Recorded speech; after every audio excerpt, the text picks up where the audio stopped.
Welcome to the Lean Business Improvement Show, a show designed to give you all the tools and techniques you're going to need to remove waste, increase profitability, and help the customer get what they want.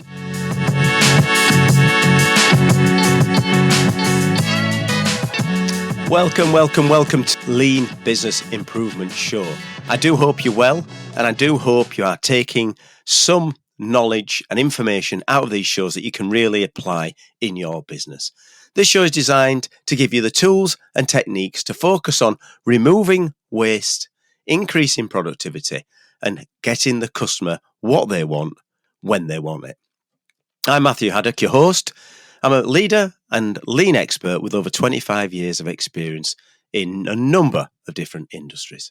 If you haven't already, subscribe, share, like, and comment on this show. It really does get it out there to other people who might be able to learn and enjoy the show. And of course, if you want to be part of the community, please email at managermattconsulting@gmail.com. So, what has Lean ever done for us?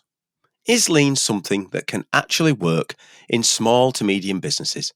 Or is it just something that should sit on a bookshelf or in a professor's auditorium or in a car manufacturer's? Is it actually something that can be applied? And where have we really got some good examples of where this has really worked? Well, in today's show, I want you to walk through with me some examples of how I and a team have applied Lean principles and really got results. They're going to be focused in three areas. We're going to look at problem solving, we're going to look at waste in over testing, and I'm going to talk about organisation of an area. There's a number of different ways of tackling waste and inefficiencies inside your business. And of course, there's a number of different examples that I'll be giving you as these shows go on. But I want to focus on the three big ones that I think have really delivered for a team and a business some tangible results. Let's start with organisation of a work area. Going back into my days when I worked in printing, it was very much a quick changeover environment, but wasn't run like a quick changeover environment. I was in a small batch producing company that made checks. Now, to those members of the audience who don't know what a check is, I can understand because obviously it's a format of paying, that's a little bit out of touch these days. So a check, you may still get one from your grandma's or granddad's, is a paper copy of a payment. And it was in the printing of these checks I was my first real exposure to Lean and how we could use Lean tools to streamline the process. So check printing is very complicated. Obviously, people like to forge checks because they're like money. So if you can forge them and people can get money for nothing, they're going to do it. So the printing that goes into a check is very complicated. It's got a number of different processes that means that it's very hard to copy. Number of different inks, number of different stages. Now, of course, with the shrinking of the check market, this meant that check production was very small and meant that a lot more changeovers had come into the business. A check run on a printing machine, may only take 15 minutes, but the setup could take an hour and a half and the clean down another half an hour. So out of your 2.25 hours, you only actually made anything for the customer in 15 minutes of it. So my task with the team was to reduce that time. And the first thing I did was to stand in the area, as I've said before, and look for waste.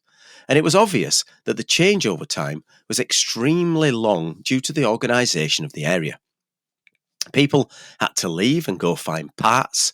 They had to go and get cleaning equipment. They had to find the new plates for the next run and bring it back. And if you followed it, which was easy to do with a simple device, so as I would stand there with a clipboard and mark every time somebody left the area when we were doing a changeover. And it was obvious that the organisation of that area wasn't really helping. So I sat down with the team of printers and showed them my findings of how much time we were wasting. And we designed, with the engineering team, a simple change to the area. We moved some of the larger barriers that were sat between the machines to allow the people to walk across safely. We then brought in a trolley system that could put the next work all on it before, so you could load it before. So as it was running for that 15 minutes, you could preload it for the next run. We then designated people with certain tasks whilst the changeover was going on. And then we tried it and we ran it. And when we ran it, we realised it helped, but it wasn't perfect. So we tweaked it again and we worked on these over and over again, changing the layout of the trolley, changing the layout around the machines, making sure the common tools and cleaning equipment were near all the time. And within the space of a couple of times through the process, we managed to take a changeover of 2 hours down to an hour. Now that's pretty good, but we could do more. After another couple of sessions, we managed to move the machines themselves so they were nearer to each other, allowing people to help much more on the changeovers whilst their machines were running and staggering the starts the other people could work. This meant that it was easy for the changeovers, and at the end, we had changeovers down to half an hour, which was very good in the time. So there's an example of a real-life organisation of an area and how you can change the area by working with the teams to make it much slicker to do things such as changeovers and, of course, running of the machine. Now, the second area is waste due to overdoing things. This example was testing. So in a number of businesses, you will have to do a test on a certain amount of time. So normally it could be every 20 minutes you need to do the test, or every half an hour, or every hour. Those kind of rules are in businesses. What I did when we looked at the waste coming from these testings, it was a destructive test, which meant every time you did the test, you had to put it in the bin. So we had to do this test every 30 minutes. So every 30 minutes, we wasted 100 kilos of product through a metal detector. So that meant we were throwing away all the time, every day, every half an hour, 100 kilos of predominantly good product. So I worked with the technical team and discussed why half an hour was the test time. And it turned out that no one could tell me why. Yeah, that's right. No one could tell me why it took the half an hour was the amount of time. It was just something that happened over time that half an hour was picked. There was nothing in any rules or regulations. It just said regular. It just said regular checks. So I worked through using some tools and techniques to figure out how much cost it would be if we moved it to an hour. How much savings would we generate? And then from that, how much would we waste if something went wrong? Now, obviously, if you're doing a test which is around safety or food safety, you want to make sure that the product doesn't leave the business. You want to make sure you can control that product. So working with the supply chain teams, we realised that the product was still on our shop floor for the whole day. So if we did have a failure after an hour instead of half an hour, we would still be able to control the product and be able to make sure it didn't go out unsafely. So working through 100 kilos over half an hour to 100 kilos every hour, we obviously saved 100 kilos an hour. And over a day, it's quite a bit of money. When it worked out over the year, it was £150,000 of saving. Now, because you need governance, one of the questions was, well, what if something was found? How much would we throw away? So we worked out again, if we had one occurrence of a failure, then it would cost us £10,000 to throw it all away. But when we looked historically, we'd never had a failure.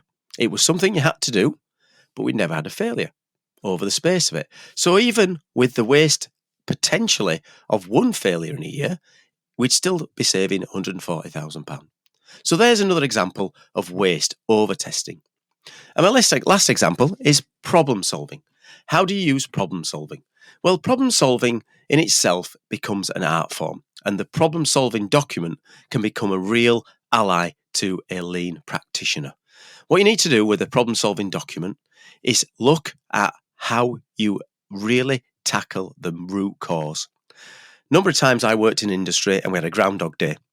We'd have times where you'd have your meeting and have the same problems come up over and over and over again.